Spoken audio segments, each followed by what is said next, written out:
नमस्कार, मी पंजाब डक. तर राज्यात काय झालं की खूप ठिकाणी गारपीट झाली, पाऊस झाला.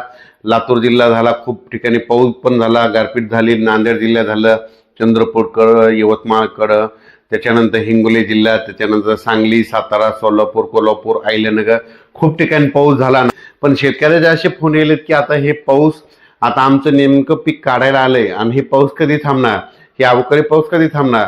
तर राज्यातल्या सर्व शेतकऱ्याला सांगू इच्छितो की राज्यामध्ये सांगायचं झालं तर आज 23 तारीख, उद्या 24, 25 आणखीन 2 दिवस राज्यात थोडं खराबच वातावरण राहणार आहे. म्हणून हा अंदाज लक्षायचा.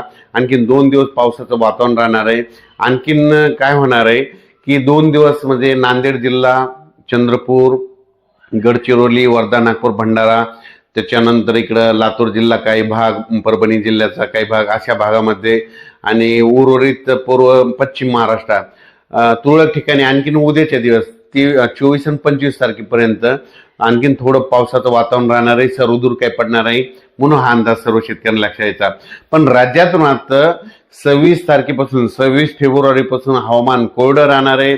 पाऊस काय येणार नाही. उन्हाची तीव्रता वाढत जाणार आहे. म्हणून हा अंदाज खास करून महाराष्ट्रातल्या सर्व शेतकऱ्यांनी लक्षात यायचा.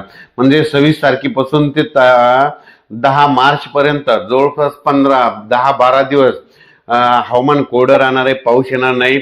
1 मार्च पासून राज्यात काय होणार आहे, उन्हाचा पारा वाढत जाणार आहे. सांगायचं झालं तर विदर्भात देखील ना 41-42 अंशापर्यंत उन्हाचा पारा जाणार आहे. म्हणून हा विदर्भातल्या शेतकऱ्यांनी अंदाज लक्षात घ्यायचा. त्याच्यानंतर पूर्व विदर्भातल्या शेतकऱ्यांनी देखील अंदाज 1 मार्च पासून पूर्व विदर्भात वर्धा, नागपूर, भंडारा, गोंदिया, चंद्रपूर त्या पट्ट्यात देखील चांगलं 42-43 अंशापर्यंत उन्हाचा पारा वाढणार आहे. म्हणून त्यांनी देखील हा अंदाज लक्षात घ्यायचा. त्याच्यानंतर मराठवाड्यात देखील सर्व शेतकऱ्यांना सांगू इच्छितो की 26 तारखेपासून 26 फेब्रुवारीपासून तुम्ही गहू काढू शकता, कांदा काढू शकता, हरभरा देखील काढू शकता. कारण की 26 तारखेच्या नंतर हवामान कोरडं राहणार आहे. 26 फेब्रुवारीपासून हवामान कोरडं राहणार आहे. म्हणून मराठवाड्यातील शेतकऱ्यांना शेतीची कामे करायला काही हरकत नाही.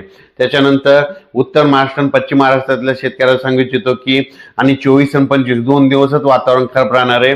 पण 26 तारखेपासून हवामान कोरडं राहणार आहे. 26 तारखेच्या नंतर तुम्ही कांदा काढू शकता, गहू काढू शकता, हरभरा काढू शकता. म्हणजे सांगायचं झालं तर राज्यात 1 मार्च पासून राज्यात पूर्व विदर्भ, पश्चिम विदर्भ, दक्षिण महाराष्ट्र, उत्तर महाराष्ट्र, कोकणपट्टी, खानदेश सगळीकडेच उन्हाचा पारा वाढत जाणार आहे. काही ठिकाणी 38 अंश, कुठं 36 अंश, कुठं 40 अंश, कुठं 42 अंश असं उन्हाचा पारा वाढत जाणार आहे. म्हणून हा अंदाज खास करून शेतकऱ्यांना लक्षात घ्यायचा. राज्यात 26 तारखेपासून हवामान कोरडं राहणार आहे.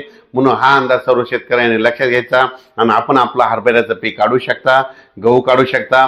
फक्त राज्यात मात्र आता 2च दिवस, आज 23 फेब्रुवारी, उद्या 24 आणि 25 या 2 दिवसामध्येच आता राज्यात थोडं वातावरणात बदल राहणार आहे.